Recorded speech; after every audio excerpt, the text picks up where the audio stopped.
పోరు షురు అయింది. జనం మన దిక్కున్నారు, నిజం మన దిక్కున్నది, ధర్మం మన దిక్కున్నది. వాళ్ళకేమున్నదో నాకంటే బాగా మీకే తెలుసు.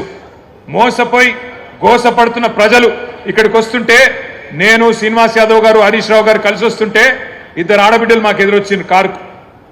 ఒక అమ్మాయి పేరు శబానా, ఇంకొక అమ్మాయి పేరు స్వప్న. ఇద్దరు నువ్వు ఒకసారి దర్వాజా తీ, తలుపు తీ అంటే తలుపు తీసిన. ఇక వాళ్ళు, నేనైతే నాకు తెలియదు గిన్ని తిట్లుంటాయి హిందీ భాషలో, ఉర్దూ భాషలో, తెలుగు భాషలో గన్ని తిట్లు తిట్టిర్రు రేవంత్ రెడ్డిని. తెలుగు భాషలో గిన్ని తిట్లు గిన్ని రకాలుగా తిట్టొచ్చని కూడా నాకు తెలియదు. గన్ని తిట్లు తిట్టి వాళ్ళు ఒకటే మాట చెప్పిర్రు, అన్నా మీరు వచ్చే అవసరం లేదు, చెప్పే అవసరం లేదు, మా ఆడబిడ్డలు మేమే చూపెడతాం, ఒక దుర్గాదేవి లెక్క, ఒక కాళికాదేవి లెక్క భరతం భరతం కాంగ్రెస్ పార్టీది మోసం చేసినందుకు మేము చూసుకుంటాం వాళ్ళ సంగతి అని చెప్పి దోకాబడ్డ ఆడబిడ్డ శబానా చెప్పింది.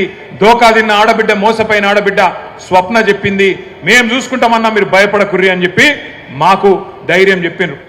దోకా తిన్న తెలంగాణకు ఇలా మోకా వచ్చింది, అవకాశం వచ్చింది. దెబ్బగొట్టి కాంగ్రెస్ పార్టీకి బుద్ధి చెప్పే ఒక సందర్భం వచ్చింది. ఈ నెల రోజులు మనం చెప్పాల్సింది టీఆర్ఎస్ కార్యకర్తలం కేవలం చేయాల్సిందల్లా ఒకటే ఒక్క పని, నిజం చెప్పాలి గంతే. ప్రతి ఇంటికి పోవాలి, ప్రతి మనిషిని కలవాలి, నిజం చెప్పాలి. ఒకటే లక్ష్యం, ఒకటే గమ్యం. జూబ్లీ హిల్స్ లో గులాబీ జెండా రెపరెపలాడాలనేదే మనందరి గమ్యం.